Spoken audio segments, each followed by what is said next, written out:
마태복음 4장 23절 말씀부터 25절 말씀까지 봉독해 드립니다. 예수께서 온 갈릴리에 두루 다니시사 그들의 회당에서 가르치시며 천국 복음을 전파하시며 백성 중에 모든 병과 모든 약한 것을 고치시니 그의 소문이 온 수리아에 퍼진지라. 사람들이 모든 앓는 자 곧 각종 병에 걸려서 고통당하는 자, 귀신 들린 자, 간질하는 자, 중풍병자들을 데려오니 그들을 고치시더라. 갈릴리와 데가볼리와 예루살렘과 유대와 요단강 건너편에서 수많은 무리가 따르니라. 아멘. 보시는 그림은 19세기 영국 작가 프레드릭 와츠의 소망이라고 하는 작품이에요. 둥그런 지구 위에 한 여자가 앉아 있습니다. 얼굴을 자세히 보십시오. 눈에 수건을 싸매고 있습니다. 앞을 보지 못합니다. 손에는 비파 하나가 들려 있는데 본래 7줄인데 6줄은 끊어지고 단 한 줄만 남아 있습니다. 앞을 보지 못하고 6줄은 끊어졌습니다. 그러나 이 여인은 그 한 줄을 가지고 비파를 타고 있습니다. 소녀의 뒤에서는 여러분들은 보이지 않겠지만 멀리 작은 별 하나가 비추고 있습니다. 이 빛은 비파에서 나오는 아름다운 멜로디와 더불어 온 세상을 환하게 그리고 아름답게 만들고 있습니다.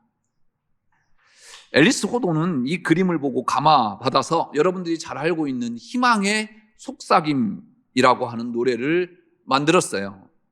거룩한 천사의 음성 내 길을 두드리네. 부드럽게 속삭이는 앞날의 그 언약을 어두운 밤 지나가고 폭풍 후 개이면 동력엔 광명의 햇빛 눈부시게 비치네. 속삭이는 앞날의 보금자리 즐거움이 눈앞에 어린다 라는 곡을 썼습니다. 오바마가 미국 대통령 되기 전에 출석하는 교회 목사님이 이 그림을 가지고 설교 예화로 들었다고 합니다. 오바마가 감동이 되어서 이 그림을 가슴속에 새겨 두었죠. 그리고 2004년 민주당 전당대회가 전국에 생중계되었는데 그때 오바마가 기조 연설을 했다고 합니다. 그때 전국적으로 생중계되는 그런 가운데 미국의 모든 국민들을 열광하게 만들었던 명연설이 나왔는데 바로 이 그림을 주제로 해서 오바마가 연설을 했다고 합니다. 그래서 이 연설로 인해서 오바마가 대통령이 될 수 있었다라고 하는 말이 나올 정도였습니다. 그의 자서전에서 이 그림에서 희망을 보았고 많은 영감을 보았다라고 그는 고백합니다. 그 뒤 이 그림은 더더욱 유명해졌습니다. 여러분들도 오늘 제 설교를 이 그림을 통해서 들었으니까 여러분들 가운데 분명히 저는 대통령이 나올 줄로 믿습니다. 비웃는 거예요? 아니면 그럴 리가 없다라는 이야기입니까? 할렐루야. 꼭 대통령 나오십시오. 아멘도 안 하네. 소녀는 한 줄만 남았다고 절망하지 않습니다. 그 한 줄 놓지 않습니다. 그리고 멈추지 않아요. 그 줄은 소망이기 때문입니다. 지금 우리 시대에 가장 필요한 것이 무엇일까 한번 생각해 봤습니다. 정권이 바뀌어서 2달도 안 되었는데 오히려 대통령 지지율이 곤두박질 칩니다. 물가가 너무 올라서 무섭답니다. 사회 구석구석 꽉 막혀 있는 답답한 느낌이 듭니다. 이러할 때 우리 그리스도인들에게 필요한 것이 있습니다. 소망입니다. 우리 그리스도인들은 어떠한 상황과 조건 속에 있다 할지라도 불러야 할 노래가 바로 소망의 노래입니다. 스피노자가 한 말이라고 알려져 있는데 명확한 근거는 사실 없다고 합니다. 그런데 누가 이야기했든 그게 무슨 상관일까요? 우리는 그렇게 살아내야 합니다. 내일 지구가 멸망한다 하더라도 나는 오늘 한 그루의 사과나무를 심겠다. 소망입니다. 우리 그리스도인들이 살아내야 할 모습이 바로 이 소망인 게죠. 세상의 모든 줄이 다 끊어진다 하더라도 우리는 이 소망의 줄을 결코 놓을 수 없습니다. 왜냐하면 하나님이 끝낸다고 이야기하지 않았기 때문에 그렇습니다. 하나님이 끝내실 때 세상이 끝인 거예요. 그래서 우리도 끝내야 됩니다. 그러나 아직 하나님께서, 예수님께서 끝내지 아니하셨기 때문에, 그 말씀하시지 않았기 때문에 우리는 하나님이 끝낸다고 하실 때까지 이 소망을 이야기해야 되고 소망을 노래해야 된다라는 것입니다. 이 소망이 무엇일까요? 바로 이 십자가 아니겠습니까? 바로 예수 그리스도 아니겠습니까? 이 세상에서 영원한 것이 무엇이겠습니까? 변하지 않는 것이 무엇이겠습니까? 지난주에 오랜만에 친구들 만났어요. 몇 분의 또 선교사님도 찾아오셔서 저를 만났는데, 오랜만에 친구들도 만났고 선교사님도 몇 년 만에 만났으니까 저보고 하는 말이, 목사님 이제 검은 머리보다 흰 머리가 많아졌네요. 장로님 잘 생각해 보세요. 제가 왜 이렇게 흰 머리가 많아졌는지. 제가 우리 교회 처음 부임했을 때는요, 새치 몇 개밖에 없었어요. 여러분들 알다시피 기억나세요? 참 젊었어요. 43살에 부임했으니까. 대신방 하는데 한 젊은 집사님에게 내가 43살에 부임했다라고 하니까 깜짝 놀라요. 정말요? 저보다 어렸을 때 담임 목사님 되셨네요? 그렇게 이야기해요. 저를 모르는 분들이 우리 교회에 찾아오셔서 담임 목사님 뵈러 왔다고 저한테 담임 목사님 어디 있느냐고 물어봤어요. 권사님 안 믿네. 담임 목사가 왜 이렇게 젊으냐고요? 주례하러 가면 혹시 부목사님 아닌가라고 하시는 분들도 많았어요.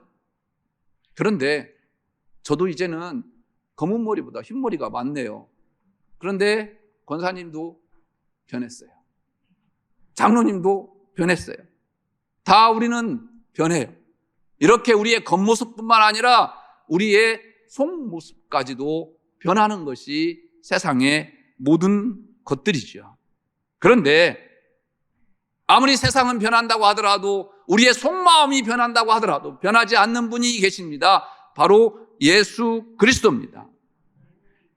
제가 어렸을 때나 지금이나 앞으로도 영원히 변치 않을 그분, 바로 그분만이 세상을 변화시킬 유일한 분입니다. 그래서 그분이 소망인 것이죠.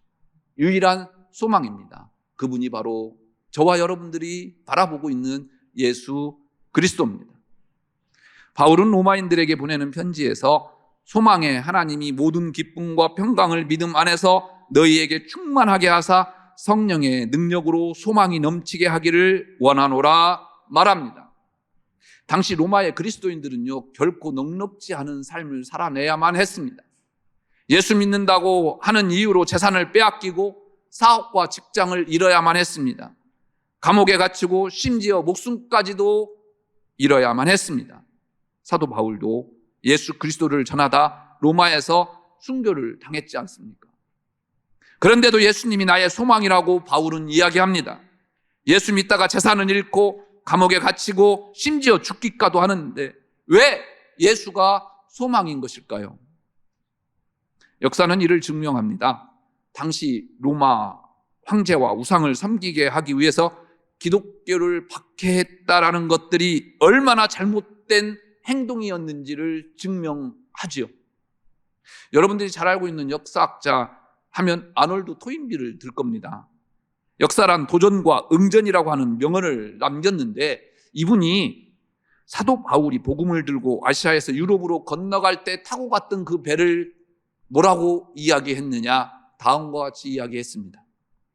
사도 바울을 태우고 간 배는 유럽의 문화와 문명을 싣고 가는 배였다. 이게 뭔 말이에요? 돌이켜보면 예수 그리스도로 인하여 유럽이 변화가 됐다라는 거예요. 지금 유럽을 있게 하게 했던 힘의 원천이 바로 바울이 타고 갔던 그 배, 바울이 전했던 예수 그리스도의 복음이었다라는 것입니다. 이렇게 예수 그리스도는 세상을 바꾸고 사람을 바꾸는 힘의 원천인 것입니다. 그런데 예수를 알지 못하는 사람들은 기독교의 기자만 들어도, 예수의 옛자만 들어도 몸서리 칩니다. 예수가 세상의 소망이라고 말하면 코숨을 칩니다. 비난하고 비판부터 하지요. 교회가 세상 사람들에게 비난을 받을 일 많이 했습니다. 그래서 저는 변명하고 싶지 않습니다. 당연히 그런 비판, 비난 받을 만 합니다. 그래서 교회의 입지가 점점 좁아지고 있죠. 저의 책임이고 여러분들의 책임 아니겠습니까? 그런데 세상 사람들이 교회를 비난하고 예수 믿는 사람들을 비난하는 것은 예수가 어떤 분인지, 교회가 무엇인지를 잘 몰라서 그런 것 아닐까요? 그들도 예수님이 어떤 분인지 바로 알면 달라질 수 있습니다. 우리가 바뀌었던 것처럼, 아니 아직 안 바뀌었다 하더라도 우리가 서서히 바뀌고 있는 것처럼 그들도 예수를 알면, 교회를 알면 서서히 바뀌어질 것입니다. 왜냐하면 예수는 변화의 한 중심에 서 있기 때문입니다. 예수님이 이 세상의 소망이기 때문입니다. 오늘 본문은 예수님이 어떤 분이고 또 왜 이 세상의 소망인지를 잘 보여주는 본문 가운데 하나입니다. 이스라엘의 역사가 하면 요세푸스를 많이 들어요. 이분이 기록한 역사 기록에 의하면 예수님 당시에 그 갈릴리 지역에 있는 성읍들이 무려 200여 개가 넘었다고 합니다. 그 갈릴리 지역 200여 개의 성읍에서 살고 있는 사람의 숫자가 얼마인 줄 아십니까? 300만 명. 결코 이 갈릴리 지역이 적은 지역이 아니었어요. 그런데 오늘 본문 말씀에 보면 예수님께서 그 갈릴리 지역을 어떻게 다니셨다고 합니까? 두루 다니셨더라. 두루 다녔다라는 단어는 온 지역을 지속적으로 반복적으로 돌아다녔다라는 뜻입니다. 그래서 예수님은 식사할 시간이 없었는가 봅니다. 성경에 시장하셔서 배고파서라는 말들이 많이 나오지 않습니까? 밥을 굶었다라는 이야기들도 많이 나오지 않습니까? 이렇게까지 예수님께서 두루 다니신 이유가 무엇일까요? 오늘 본문에 답이 있습니다. 오늘 본문은 예수님의 제1차 갈릴리 사역을 요약한 내용입니다. 예수님의 전체 사역을 정리한 본문은 아니지만 그래도 예수님의 사역이 무엇인지를 엿볼 수 있고 가능케 할 수 있는 내용이 오늘 본문 말씀입니다.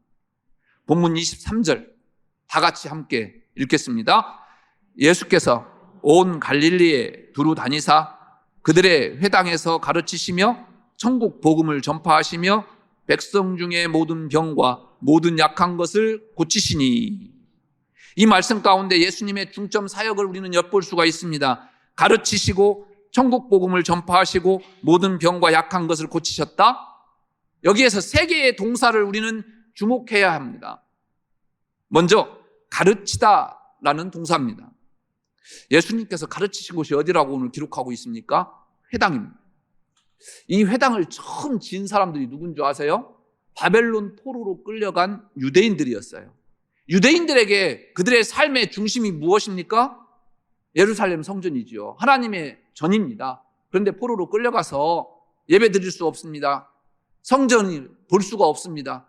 그래서 다니엘도 하루에 3번씩 창문을 열어놓고 예루살렘을 향하여 기도했더라라고 하는 말이 바로 유대인들의 삶의 전형을 보여주는 내용이죠. 그런데 이들은 늘 예루살렘에 오고 싶지만 올 수가 없습니다. 그래서 어떻게 합니까? 말 그대로 회당을 짓는 거예요.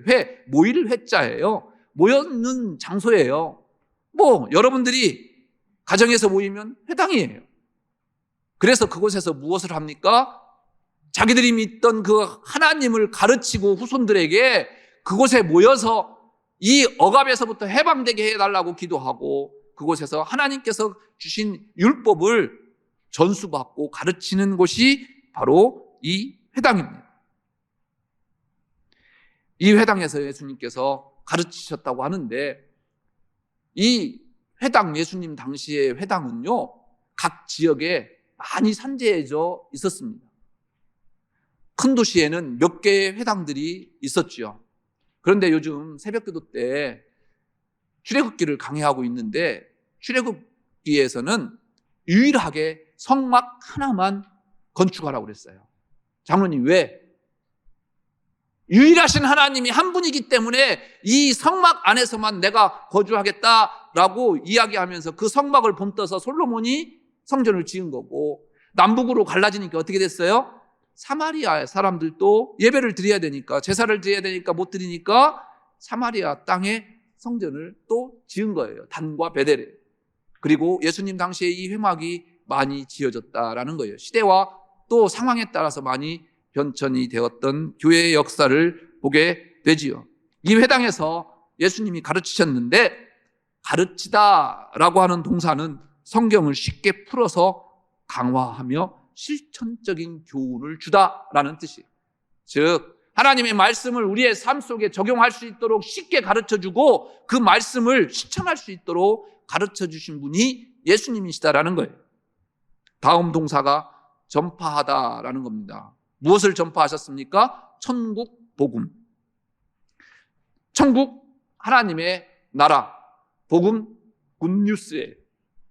즉, 예수님께서 전파하신 것은 하나님 나라의 좋은 소식입니다. 하나님 나라가 무엇일까요? 쉽게 말씀드리면 하나님이 통치하는 세상이에요. 구약에서부터 많은 선지자들이 메시아에 대해서 예언을 했는데, 이 메시아는 무엇입니까? 하나님이 오시는 거예요. 그래서 하나님께서 직접 통치하는 세상을 원했던 거예요. 그런데 예수님이 누굽니까? 하나님의 유일하신 아들이에요. 하나님을 대신할 그 아들이 예수 그리스도인 거예요. 그래서 이 예수 그리스도께서 이 땅에 오셨다? 하나님이 우리를 다스린다라는 거예요. 그래서 임마누엘이라고 예수님을 고백하는 것 아니겠습니까? 바로 예수님께서 이 굿뉴스를 전파하신 겁니다. 인류 역사상 최고의 복음, 좋은 소식을 예수님이 오심으로 인해서 우리에게 전파되었다라는 말씀입니다. 마지막 동사가 고치다입니다. 고치다라고 하는 말은 육체뿐만 아니라 영혼까지도 치료하는 행위를 이야기하는 동사입니다. 단순한 의학적인 처방뿐만 아니라 죄와 사망에서 진정한 회복과 치유까지 포함하는 말이 고치다라고 하는 단어입니다. 예수님께서는 종말론적인 그 구원을 우리에게 주시기 위해서 이 땅에 오셨습니다. 그러나 현재 우리가 당하고 있는 고통에도 관심을 갖고 계신다라는 거예요. 여러분들의 삶의 자리에서 여러분들이 종기가 나더라도, 여러분들의 몸에 상처가 나더라도 주님께서는 여러분들에게 관심을 갖고 계신다라는 거예요. 그 말씀이 바로 오늘 24절 말씀이에요. 같이 읽겠습니다. 그의 소문이 온 수리아에 퍼진지라 사람들이 모든 앓는 자, 곧 각종 병에 걸려서 고통당하는 자, 귀신 들린 자, 간질하는 자, 중풍병자들을 데려오니 그들을 고치시더라. 오늘 우리가 읽은 이 말씀은 우리가 겪어야 할 고난과 아픔과 고통이에요. 여러분, 병을 피해갈 수 있겠습니까? 지금은 건강하신다고 장담하십니까?